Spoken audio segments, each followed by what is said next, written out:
오늘 주인공은 학생부, 대학부, 또 청년부, 그리고 청장년부까지 해당이 됩니다. 학생부는 14살부터 19살, 또 대학부는 20살부터 25살, 청년부는 25살 정도부터 결혼할 때까지, 그리고 청장년은 45세 미만을 가리켜서 청장년이라 이렇게 부릅니다. 그래서 청소년, 청년 또는 청장년 이렇게 부르는데, 오늘은 청자가 들어가는 분들을 대상으로 말씀을 나눕니다. 그러니까 청자가 아닌 장년부나 노년에 계신 분들은 해당이 안 될까요? 오늘 성경 말씀이 이렇게 얘기를 하고 있죠. 우리 겉사람은 후패하지만 우리 속사람은 날로 새롭도다 그랬어요. 그 말씀이 맞습니까? 틀립니까? 맞죠? 예. 그래요. 마음은 항상 청춘입니다. 그러니까 하나님은 우리 인생을 영원한 청춘으로 창조해 주셨기 때문에 우리 모두가 청년들이라 생각을 하고 말씀을 받고, 또 육신적으로 또 연령대가 청년, 청장년, 또 청소년에 해당되는 분들은 나에게 주신 음성으로 받으면서 은혜가 되기를 간절히 소원합니다. 인생으로 보면 우리 청자가 들어가는 이 청소년, 청년, 청장년 시대에는 참으로 역동적입니다. 그리고 진취적이고, 또 일생을 좌우하게 되는 큰 일들이 즐비하게 놓여있고 큰 행사들이 지배하고 있는 때가 바로 이 청년의 때일 것입니다. 우리는 먼저 청소년과 청년, 청장년들이 어떤 시대를 살았는지 그 시대적인 배경을 함께 생각했으면 좋겠습니다. 여러분, 이것을 역사라고 생각하지 말고 나와 관련된 시대적인 배경이 어떠했는가, 그것은 내가 내 인생을 살아가는데 어떤 영향을 미쳐 주었는가 하는 부분에서 여러분들이 생각하길 바랍니다. 학생부는 2000년부터 한 2005년 사이에 태어났고, 대학부는 1995년부터 1999년 사이에, 청년부는 1995년부터 그 이상 결혼하는 그때까지 이제 해당되는 나이라고 볼 수 있겠는데, 그러니까 청년들이나 학생들이나 적어도 자기 인생을 조금씩 알게 되는 적어도 중고등부 이상의 시대라고 본다면, 적어도 우리 젊은이들이 2000년 시대를 전후로 해서 살고 있다, 이렇게 봐야 될 것입니다.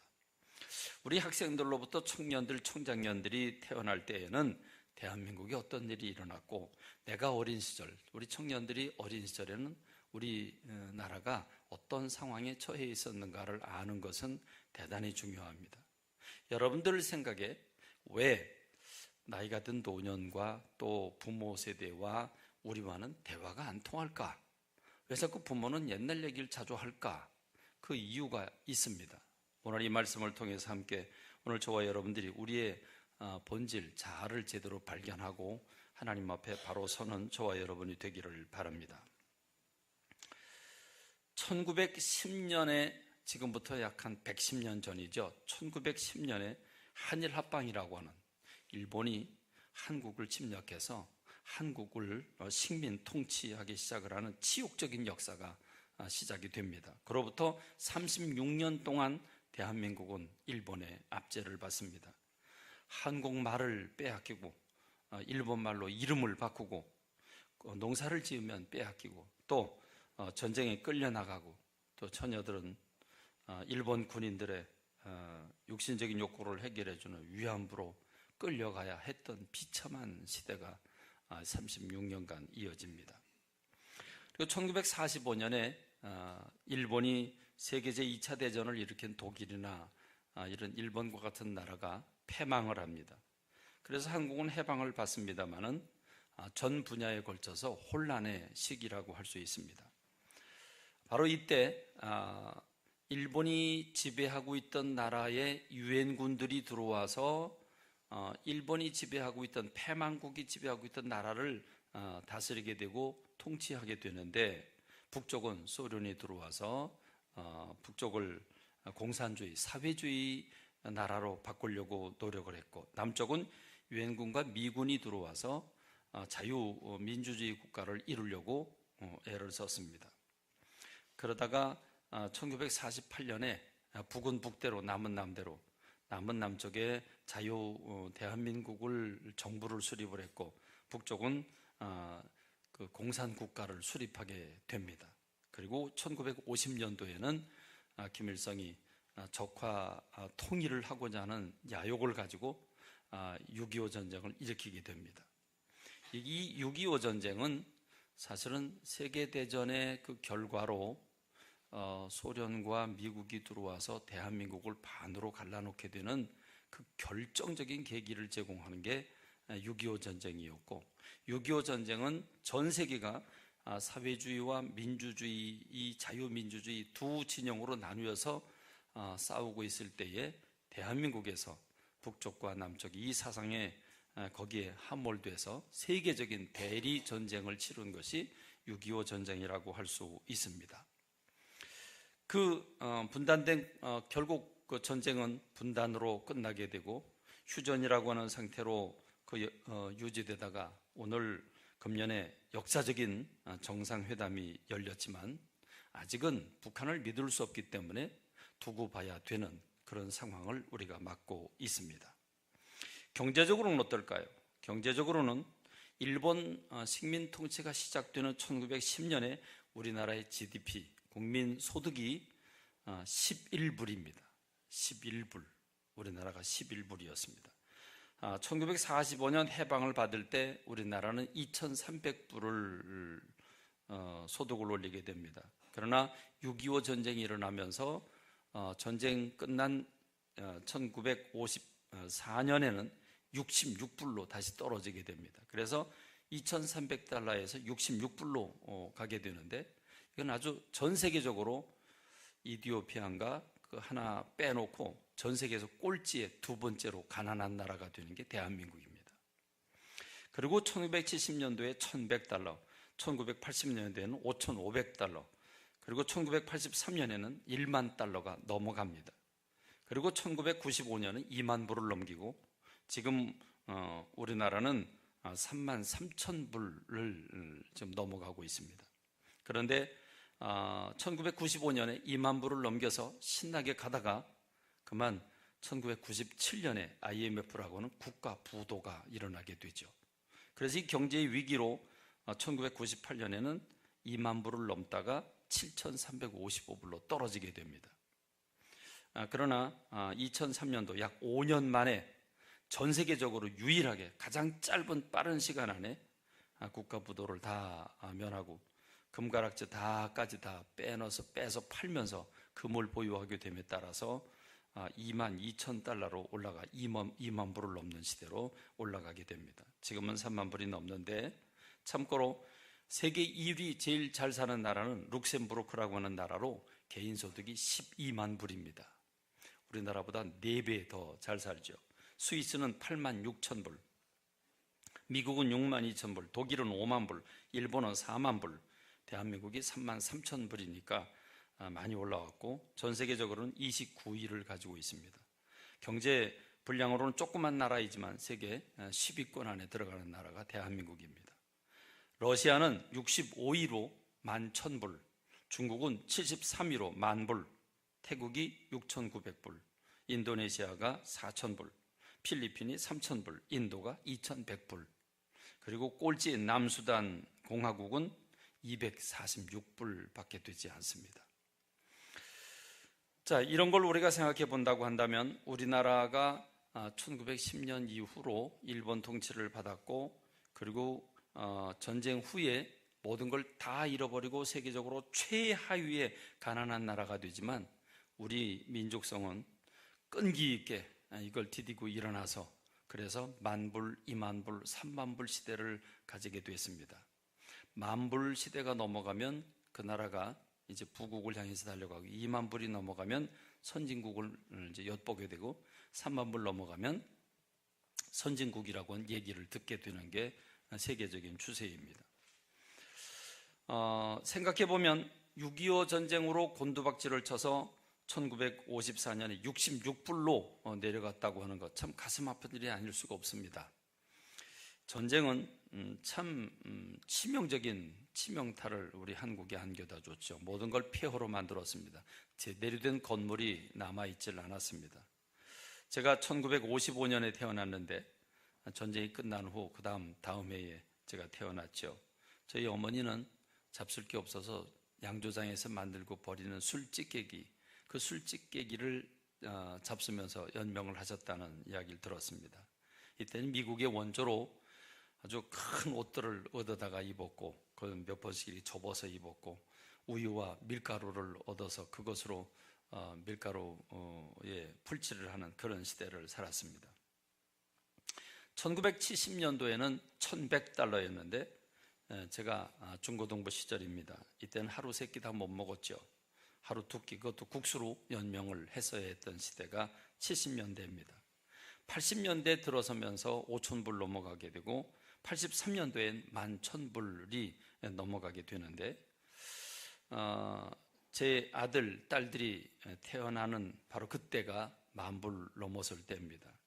그러니까 이때는 하루 밥 세 끼 먹는 문제가 해결된 때입니다. 그래서 이제 하루 밥 세 끼를 걱정 안 하고 먹는 때가 됐죠. 1990년대를 넘어서면서 골라 먹는 뷔페 식사, 뷔페 식사라고 하는 게 만들어지게 됐고, 고기도 먹기 시작을 했습니다.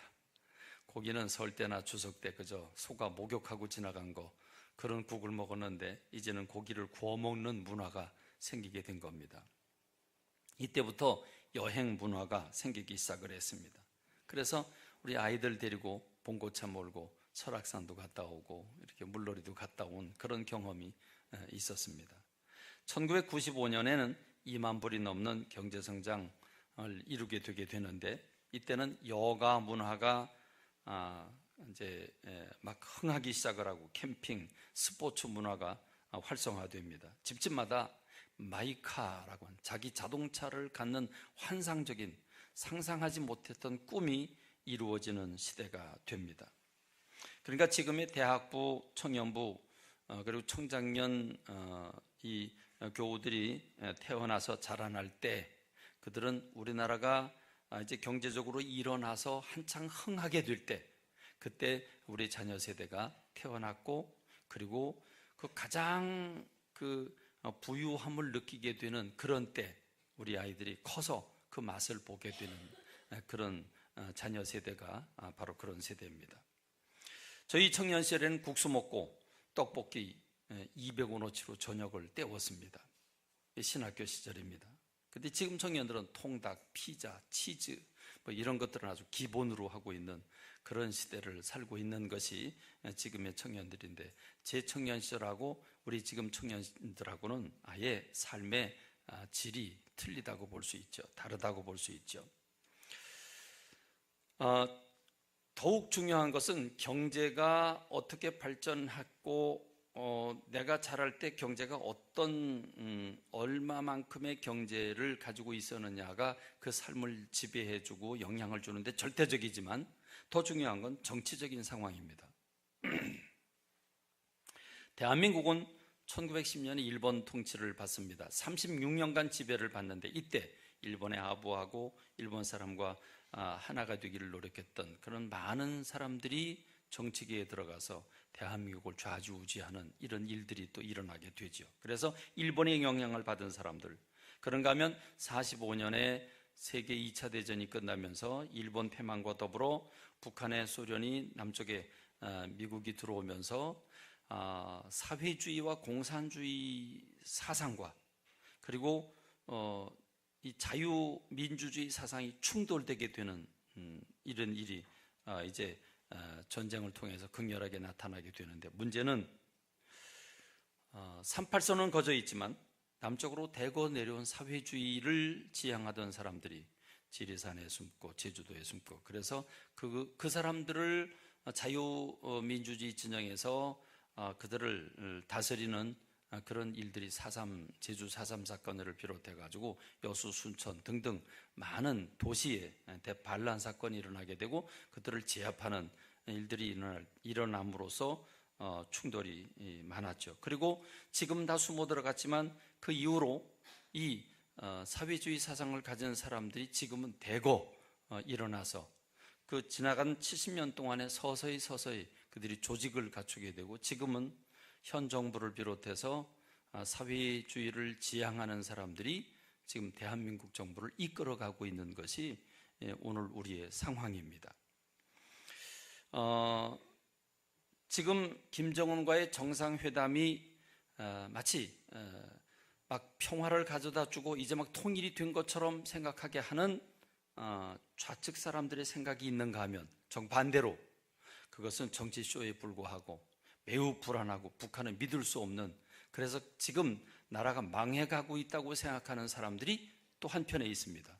그래서 이런 생각들이 지금 한쪽 시각으로 보면 정상회담이 매우 위험한 일이고 한쪽 시각으로 보면 통일을 이루는 엄청난 업적을 이룬 것이라고 생각하는 아주 생각이 정반대의 생각으로 팽배하게 있는 게 대한민국입니다.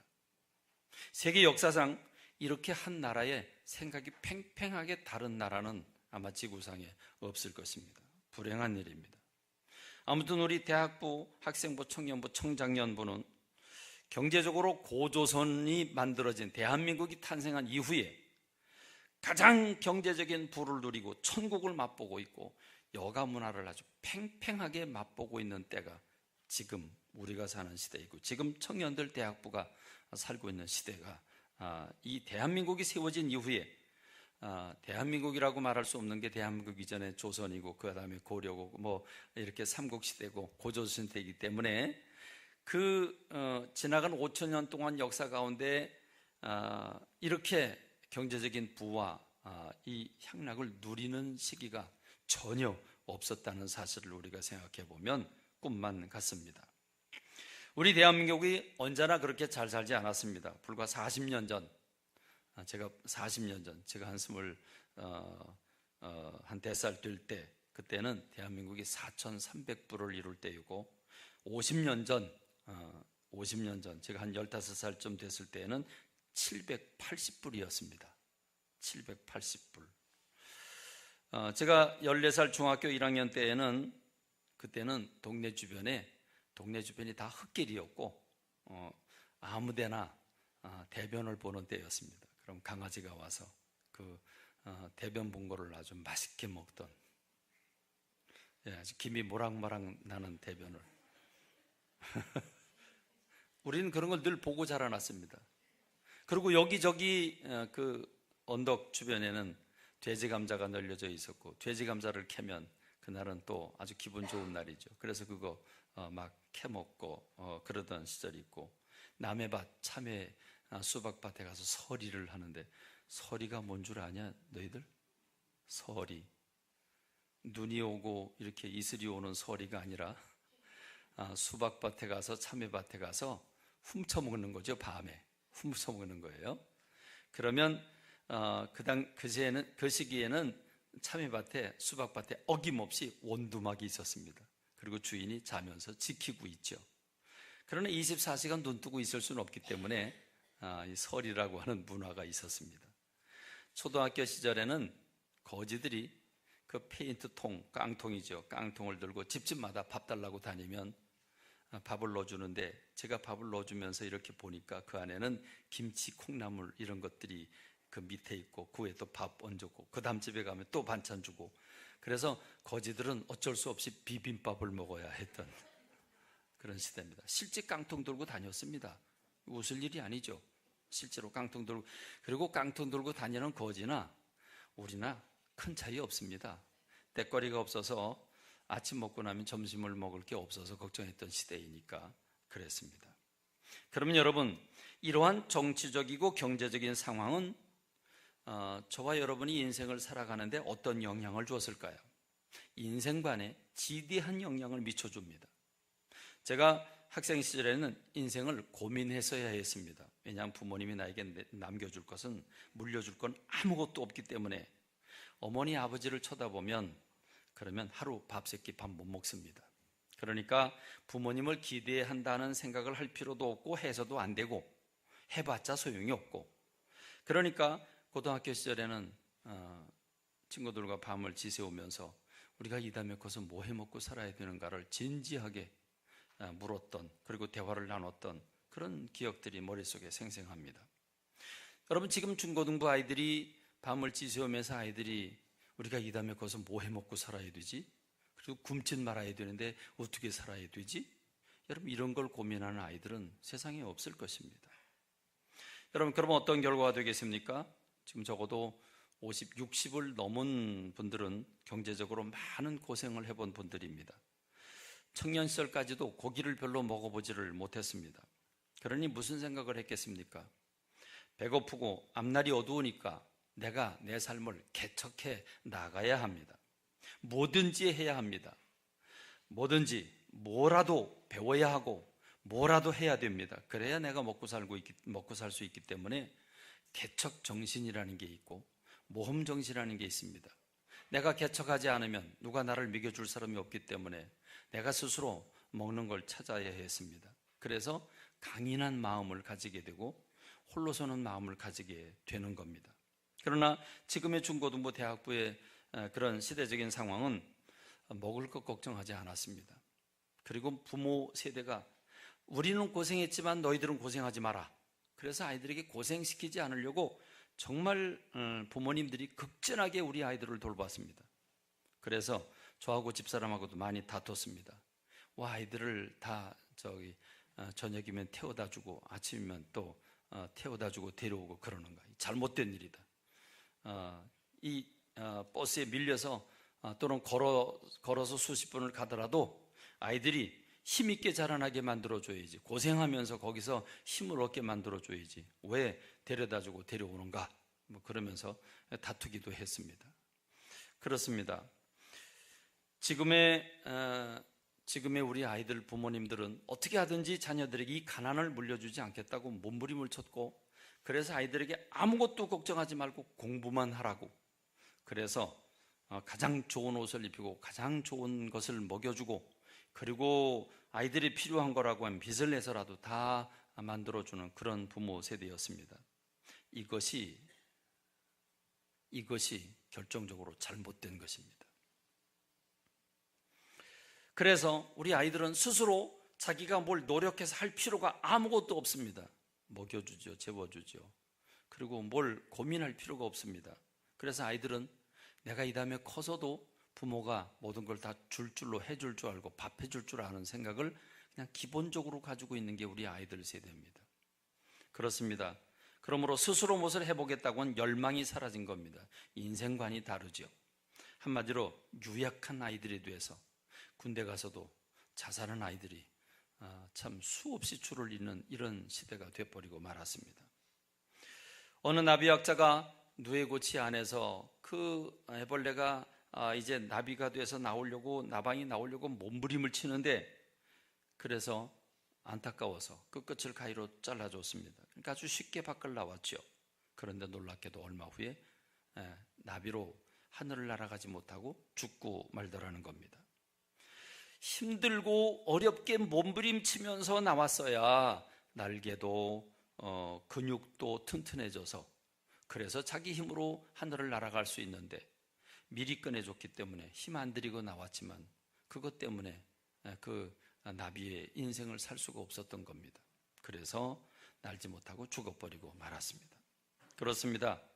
이것이 오늘 우리 부모 세대가 고생을 했기 때문에 자녀 세대에겐 고생시키지 말고 우리 아이들이 공부만 해서 너희들도 성공하라고 하는 이런 의식을, 잘못된 의식을 심어준 결과 우리 자녀 세대가 스스로 무엇을 해보겠다고 노력을 하지 못하고 중학생인데도 불구하고 수련회 가서 목사님, 저녁에 자기 전에 불 끄려고 하는데 목사님, 안경을 어디다 놓고 자야 되나요? 이렇게 물어보는 시대가 돼버리고 만 겁니다. 심각합니다. 지금 고등학교를 졸업했는데도 불구하고 라면 하나 끓여 먹지 못합니다. 이런 시대가 됐다고 하면 아주 심각한 시대가 아닐 수가 없습니다. 다시 말하면 우리가 지금 우리 청년, 청소년 그리고 청년들은 이 부를 맛보면서 자라났고 즐기는 것부터 배웠습니다. 고생해서 돈 버는 걸 배운 게 아니라 즐기면서 쓰는 걸 배워왔습니다. 그래서 그들은 쓸 줄은 아는데 벌 줄은 모릅니다. 그래서 힘들어합니다. 바로 여기에 문제가 있습니다. 놀 줄을 아는 겁니다. 잘 놉니다. 놀 줄을 압니다. 이 놀 줄을 안다는 게 우리 시대의 문제입니다. 평화시대입니다. 부한시대입니다. 그러니까 맛있는 걸 찾고 멋있는 걸 찾고 그래서 멋내고 먹고 마시고 즐기고 쾌락을 찾는, 그래서 성의 문화가 발달하는 시대가 오늘 우리 시대이기 때문에 이것은 우리를 지금 무너지게 하고 몰락하게 하고 망하게 하는 원동력이 되고 있다고 하는 게 지금 우리의 문화입니다. 그것이 바로 여호수아 시대의 문제였습니다. 여호수아는 동시대 사람들은 가나안 땅을 정복해야 됐기 때문에 늘 전쟁을 하고 살았습니다. 수십 년 동안 전쟁을 했습니다. 전쟁을 한다고 하는 건 죽느냐 사느냐는 문제입니다. 많은 사람 죽어갑니다. 여러분, 그렇기 때문에 내 자녀를 믿음으로 양육시키는 일이 힘들어졌습니다. 지금 전쟁을 치르느라고 그럴 여가가 없었습니다. 그렇습니다. 그러다 보니까 지금 2세대에게 말씀을 가르치지 못했고 1세대가 죽고 나니까 2세대가 하나님을 잃어버리게 된 겁니다. 사사기 2장 7절에 보면 백성이 여호수아가 사는 날 동안과 여호수아 뒤에 생존한 장로들 곧 여호와께서 이스라엘을 위하여 행하신 모든 큰 일을 본 자들이 사는 날 동안에 여호와를 섬겼다. 그런데 그들이 죽고 난 다음에 그 후에 일어난 다른 세대는 여호와를 알지 못하며 여호와께서 이스라엘을 위하여 행하신 일도 알지 못하였더라. 이것이 사사기 2장 10절의 말씀입니다. 자, 이렇게 되니까 하나님을 알지 못하니까 세상을 사랑할 수밖에 없고 우상 숭배에 빠질 수밖에 없는 겁니다. 그러면 하나님이 진노하셔서 이웃민족을 들어서 징계의 채찍을 내리십니다. 그럼 이웃민족이 쳐들어와서 그들의 먹을 걸 빼앗고 목숨을 빼앗아 가니까 괴롭고 힘들죠. 그럼 하나님 앞에 부르짖어 기도합니다.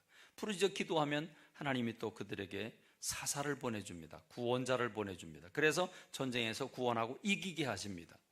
이기면 평화가 옵니다. 평화가 오면 또 뭐 합니까? 평화가 오면 또 하나님을 잊어버립니다. 이게 사사기의 패턴입니다. 사사기 3장 11절에 보니까 그 땅이 평온한 지 40년에 그나스의 아들 온니엘이 죽었더라. 사사가 죽습니다. 사사가 죽으니까 그 다음 규절에 이스라엘 자손이 또 여호와의 목전에 악을 행하여 우상을 숭배했다. 그래서 하나님이 진노하셨다. 그래서 하나님 앞에 부르짖게 되고 또 그렇게 되니까 하나님이 긍휼을 베풀어 주셔서 그 다음엔 에훗이라고 하는 사사를 보내줍니다. 그래서 승리합니다. 그리고 그 땅이 80년 동안 평온하였더라 이렇게 말해줍니다. 80년 동안 평온하니까 전쟁이 없고 평온하니까 먹고 마시고 이제 놀고 즐기고 그러다 보니까 세상을 사랑하고 또 우상 숭배하게 되는 겁니다. 그래서 에훗이 죽으니 이스라엘 자손이 또 여호와의 목전에 악을 행하매 이렇게 됩니다. 여러분, 사사가 12명이 등장을 합니다. 사사는 구원자인데 구원자가 12명 있다는 얘기는 12번 징계의 채찍을 맞았다는 얘기고 12번 하나님을 배반했다는 얘기죠. 결국 이스라엘 백성들을 보니까 평온할 때 문제가 생깁니다. 편안하면 자 이제 편안하고 딱딱한 자로부터 푹신푹신한 의자로 그리고 이제 눕는 의자로, 그렇죠? 여러분 이렇게 되면 뭐 합니까? 그럼 잠이 오죠. 그렇죠? 이제 좀 더 맛있는 거, 좀 더 즐기는 거, 좀 더 짜릿한 걸 찾다가 보니까 이제는 여행 문화가 발달하게 됐습니다. 여러분, 이것은 무엇을 의미합니까? 대한민국이 정말 고조선 이래로 지금까지 70년이라고 하는 긴 기간 동안 평화가 있은 적이 없었다고 역사학자들은 말해줍니다. 그렇습니다. 6.25 전쟁 이후 우리는 지금까지 70년 동안 휴전 상태이긴 하지만 전쟁이 없었고 평화가 유지되어 왔습니다. 급속도로 경제가 부흥했습니다. 지금 우리는 너무 고급입니다. 우리는 좀 너무 넘칩니다. 스포츠, 사치, 먹거리, 여행 문화가 여러분 이렇게 넘친 시대가 없었습니다. 꿈만 같습니다. 이런 시대가 내 청년 시절에 이런 시대가 올 거라고 하는 건 상상조차 못했습니다. 그러다 보니까 이제는 기도 안 해도 되고 이제는 성경 안 읽어도 되는 시대를 맞았습니다. 기도 안 해도 먹거리가 있고 기도 안 해도 이제 우리 살 길이 다 집도 있고 놀러 가는 일에 지장이 없습니다. 기도한다고 더 잘 놀고 기도 안 한다고 잘 못 놉니까? 그러니까 이제는 기도해도 안 해도 상관이 없습니다. 이제 교회 나가도 안 가도 상관이 없습니다. 그래서 휴가철에는 주일날이 포함되고 오늘도 자리가 많이 비었는데 3부에도 또 많이 빌 겁니다. 왜 빌까요? 내일 모레가 석가탄신일이고 내일은 샌드위치 데이로 그래서 회사들이 다 놉니다. 그러니까 여러분 금요일부터 얼마나 좋아요. 금요일 저녁부터 토요일, 주일, 월요일, 화요일 아주 황금 연휴입니다. 그러니까 이제는 노는데 우리의 모든 관심이 기울어져 있습니다. 그래서 금요일 밤부터 벌써 거리는 차들로 가득 차게 됐습니다. 그렇습니다. 여러분, 오늘 우리가 사는 시대에 깨달을 교훈이 하나 있는데 힘들고 어려운 것이 나쁘지만은 않다는 겁니다. 고난이라고 하는 게 그렇게 나쁜 게 아니라고 하는 겁니다. 그렇습니다. 시편 119편 71절에 보니까 시편 기자가 이렇게 찬양하고 있습니다. 고난당한 것이 내게 유익이라 이로 말미암아 내가 주의 윤례들을 배우게 되었습니다. 고난당한 것이 유익이라고, 이것으로 말미암아 내가 주의 윤례들, 하나님 말씀들을 배우게 되었다고. 그렇습니다. 춥고 배고픔 갈망이 생깁니다. 춥고 배고픔 뭔가라도 움직여야 되고 뭐라도 해야 됩니다. 갈망이 생기고 의욕이 생깁니다. 특별히 하나님 앞에 기도하게 됩니다. 하나님 구원해 달라고, 우리에게 복을 달라고. 그래서 한국이 복 달라고 하는 기도를 참 많이 했습니다. 그리고 그 복을 받았습니다. 근데 이제는 복 달라고 안 해도 넘칩니다. 그러니까 이제는 먹고 마시고 즐기는 게 우리의 삶이 돼버린 겁니다. 여러분, 다윗이라고 하는 사람이 어떻게 성군으로 자라나게 됩니까? 그는 청년 시절이 돼서 이제 뭔가 자기 꿈을 펼쳐나갈 시기에 사울이라고 하는 사람이 자기를 죽이겠다고 10수년간을 그를 쫓아다닙니다. 고난이죠. 여기저기 도망다니는 삶을 삽니다. 그러니 여러분, 하루라도 편안히 잠을 잘 날이 없습니다. 언제 누가 사울 왕에게 고발을 해서 자기가 죽음을 당할지 모르는 그런 삶을 사고 있기 때문입니다. 그래서 다윗의 시들, 시편을 쭉 읽어보면 다윗의 시라고 하는 것 거의 대부분은 너무 아프고 힘들고 괴로워서 하나님 앞에 아우성치는 기도들이 대부분입니다. 시편 3장 1절 2절 보니까 1절 2절에 보니까 여호와여 나의 대적이 어찌 그리 많은지요. 일어나 나를 치는 자가 많습니다. 많은 사람들이 나를 대적하여 이르기를 그는 하나님께 구원을 받지 못한다 하나이다. 시편 7장 1, 2절에 여호와 내 하나님여 내가 주께 피하오니 나를 쫓아오는 모든 자들에게서 나를 구원하여 내소서. 건져낼 자가 없으면 그들이 사자같이 나를 찢고 뜯을까 하나이다. 여러분, 다윗의 시를 읽어보면 거의 대부분이 이런 내용으로 점철되어 있습니다. 시편 23편도 우리가 참 은혜롭게 읽고 있지만, 그러나 여러분, 여호와는 나의 목자신 내가 부족함이 없다는 말은 부족함이 많다는 말입니다. 많은데 주님이 보호하시고 공급해 주셔서 지금 부족함이 없다는 말입니다. 먹거리가 넉넉하다는 얘기가 아니죠. 그가 나를 푸른 풀밭에 누이시고 실만한 물가로 인도하시는도다. 내 영혼을 소생시키고 자기 이름을 위해 의의 길로 인도하시는도다. 지금 내가 이 짜릿한 평화를 맛보는 것은 고난의 기간이 많았다는 것을 의미해주고 있습니다. 그래서 그는 내가 사망의 음침한 골짜기로 다닐지라도 해를 두려워하지 않을 것은, 실제로 그는 사망의 음침한 골짜기로 많이 다녔습니다. 수많은 자기를 죽이려고 하는 해들이 많았습니다. 주께서 나와 함께 하시므라. 주의 지팡이와 막대기가 나를 안위하시나이다. 주께서 내 원수의 목전에서 내게 상을 차려주시고. 그렇습니다. 아주 평안한 게 아니었습니다. 원수의 목전에서 수많은 원수들이 자기를 죽이려고 덤벼들었고, 그러나 주님은 내게 상을 베풀어 주셨다는 말입니다. 그리고 기름을 내 머리에 부으셨으니 내 잔이 넘치나이다. 그래서 다윗은 간절히 소원합니다. 내 평생의 선하심과 인자하심이 반드시 나를 따르리니 내가 여호와의 집에 영원히 살리로다. 그렇습니다. 고난을 당하면 당할수록 주님을 향한 그 간절한 기대와 간절한 기도가 더 뜨겁게 나올 수밖에 없는 겁니다. 그래서 다윗의 신앙이 더 뜨거워집니다. 다윗이 언제 넘어졌습니까? 평안할 때 넘어졌습니다. 백성들은 가서 지금 전쟁을 치르고 있는데 자기는 왕궁에 앉아 있다가 모욕하는 여인을 발견하고 그만 무너져 버리고 맙니다. 다윗이 무너지게 된 건 언제입니까? 평안할 때 무너진 겁니다. 먹고 마실 게 넘치게 될 때 무너지게 된 것입니다. 그러므로 여러분, 오늘 저와 여러분들이 너무 편안한 것을 찾으면 안 됩니다. 우린 이제 좀 불편한 걸 찾을 때가 됐습니다. 의도적으로 편안한 것보다는 불편한 걸 찾아야 할 때가 된 것입니다. 의도적으로 노는 것과 먹는 것을 추구하는 우리 문화가 이젠 조금 스스로 자제를 해야 하고, 이제는 하나님 앞에와 고난을, 그래서 가난을 스스로 만들어내고 스스로 경험하는 오늘 우리가 돼야 될 것입니다. 그런 의미에서 오늘 우리가 읽은 본문의 말씀은 사도 요한이 오늘 우리들에게, 이러한 시대를 사는 우리들에게 깨우쳐주는 말씀으로 충분합니다. 요한일서 2장 12절, 자녀들아 내가 너에게 쓰는 것은 너희 죄가 그의 이름으로 말미암아 사함을 받았음이요 그랬습니다.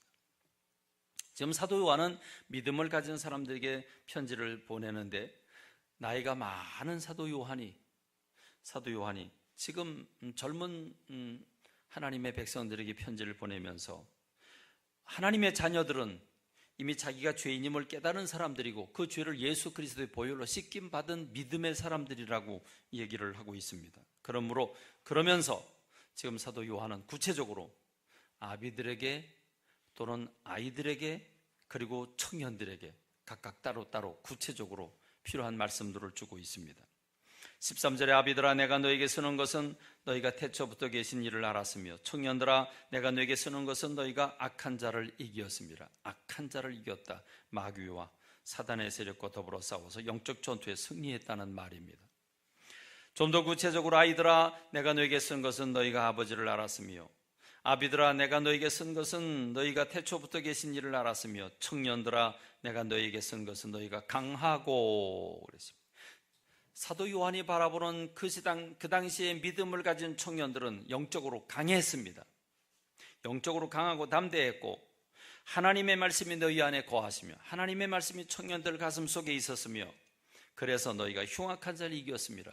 그 말씀을 붙잡고 영적 전투에서 승리했다는 말입니다.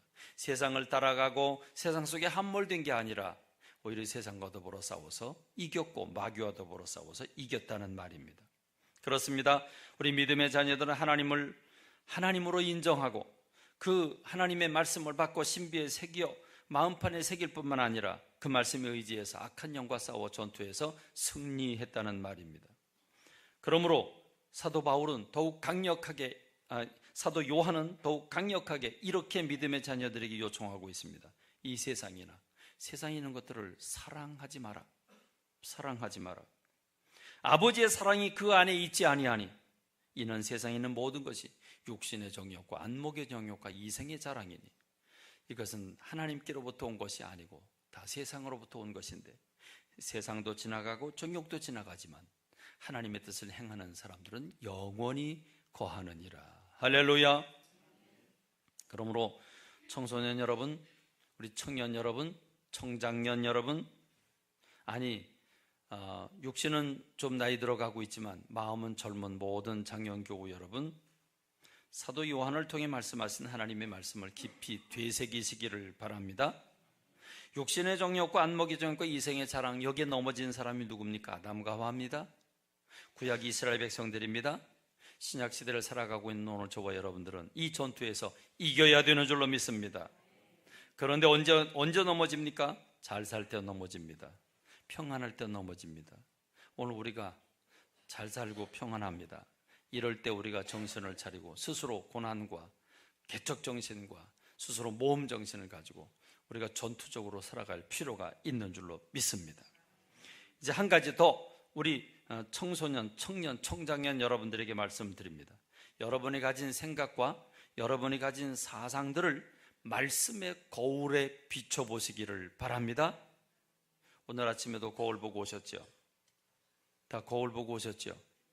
거울 보는 이유는 화장이 골고루 잘 퍼졌나, 화장이 이쁘게 됐나, 그러기 위해서 거울을 보지만, 여러분 그것만을 위해서가 아니라 내가 가진 사상과 내가 가진 생각이 바른 생각이고 바른 사상인가, 그거를 살펴보기 위해서 우리는 성경이라고 하는 거울을 봐야 할 필요가 있습니다.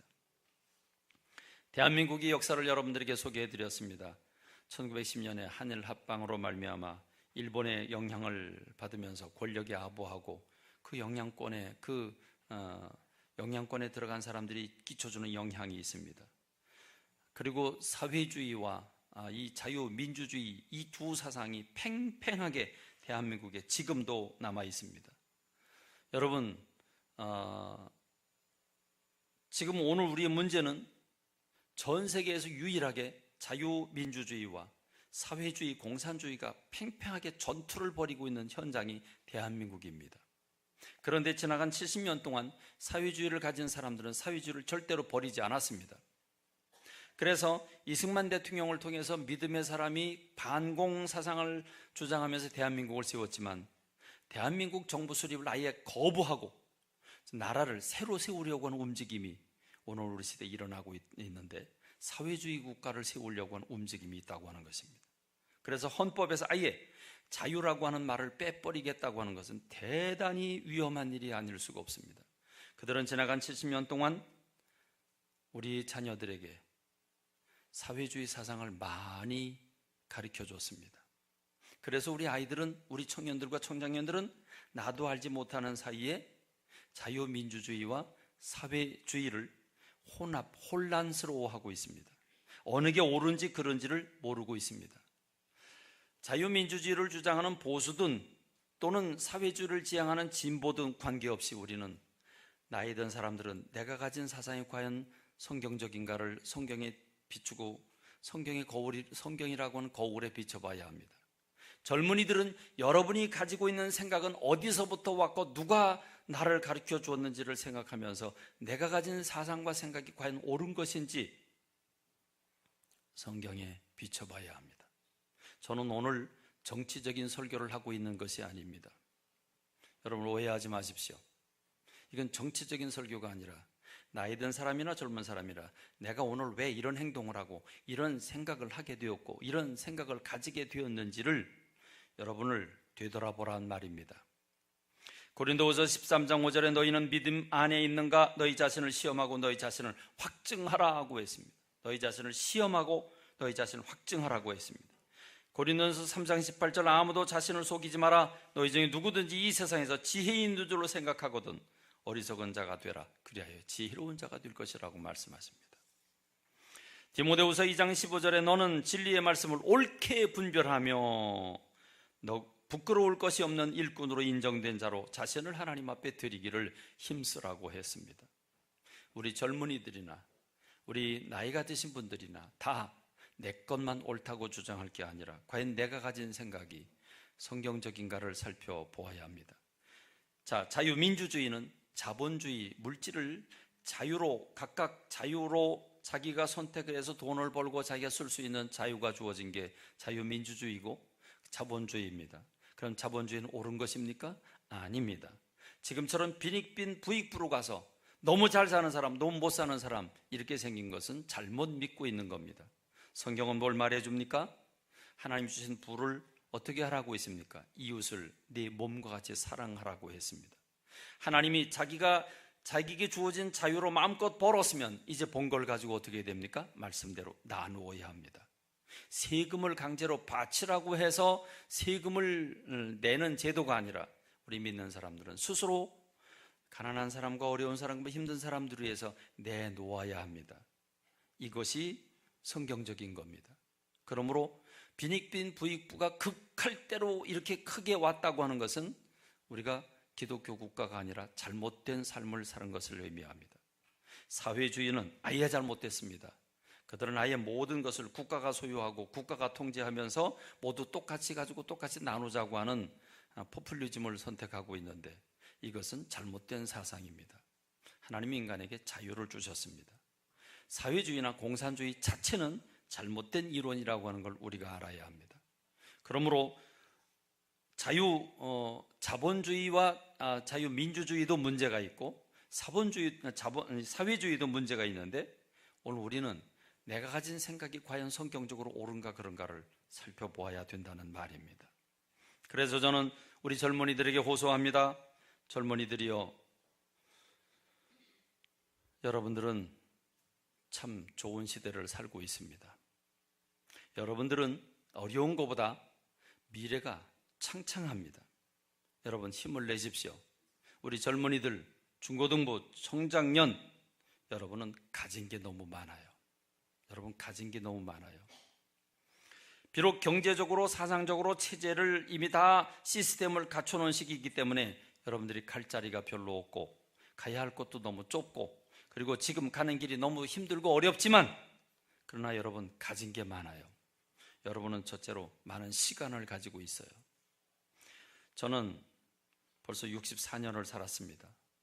모세가 말한 대로 인생은 70이고 강건한 80이라고 그랬고 대한민국의 평균 수명으로 따져봐도 은퇴는 7년을 앞두고 있고 그리고 인생 마감은 평균 수명으로 말을 해도 약 20년 남짓 남았습니다. 평균 수명, 일찍 죽을 수도 있어요. 내일 죽을 수도 있고 그건 관두고 평균으로만 따져도 20년 남지 않았습니다. 그러나 여러분들은 창창한 시간들이 많이 남아 있습니다. 그러므로 여러분 속히 꿈과 비전을 발견해야 합니다. 찾아야 합니다. 여러분 무엇을 위해서 남은 시간, 이 많은 시간들을 써야 할 것인가를 결정해야 합니다. 그냥 술술 지나가 버리고 맙니다. 얼마나 빠른지 모릅니다. 화살처럼 지나간다고 했습니다. 그러므로 꿈과 비전은 여러분의 인생의 방향을 정해주고 에너지를 발산하게 하는 원동력이 될 겁니다. 꿈과 비전을 찾아야 합니다. 여러분에게는 무한한 희망이 있습니다.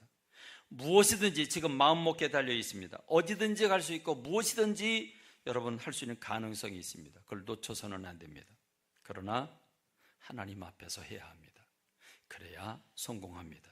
그래야 안전합니다. 그러므로 우리 젊은이들은 말씀과 기도라고 한 끈을 절대로 놓아서는 안 됩니다. 젊은이들은 성경 안 읽는 걸로 알고 있는데 실패하려면, 패배하려면 그렇게 하십시오.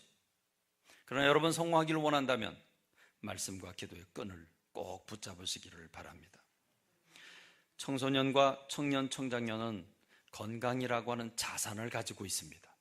시간뿐만 아니라 건강도 있습니다. 지금 저는 고혈압도 당뇨약도 부끄럽지만 먹고 있습니다. 요즘은 허리도 아프고 책상 다리로 앉아서 밥을 먹기가 힘듭니다. 그래서 이젠 의자에 앉는 게 훨씬 더 편합니다. 제 몸속에는 어떤 병이 자라고 있는지 전 전혀 모릅니다. 그렇습니다. 그러나 여러분은 깨끗한 몸에 건강한 체력을 가지고 있습니다.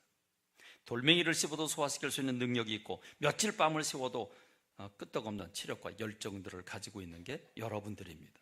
그러므로 그 열정과 그 체력을 게임과 먹고 마시는 일, 즐기는 일에 다 쏟아놓지 마십시오. 인생 빠르게 지나갑니다. 그러므로 여러분의 미래가 안전하고 성공적이고 부한 삶을 살기를 원한다면 여러분 오늘 말씀을 귀담아 들어야 합니다. 중고등부 어린 학생들은 오늘 말씀이 좀 어려울 겁니다. 그러나 사모하고 열정이 있으면 이해할 수 있습니다. 열린 마음으로 오늘 말씀을 카톡으로 다 보내드리니까 그걸 다시 또 듣고 해서 시대적인 관점을 살피고 성경적인 관점을 살피고 그래서 여러분들이 하나님 앞에서 좌로나 우로나 치우치지 아니하고 정로를 가는 여러분이 되기를 바랍니다. 장년구 여러분도 비록 몸은 쇠하여 가지만 마음은 젊기 때문에 영원한 청년으로 하나님 창조해 주셨기 때문에 여러분 우리가 나이든 티를 내지 말고 젊은 티를 내고 살아가는 제가 되고 여러분들이 되시길 주님의 이름으로 축원합니다.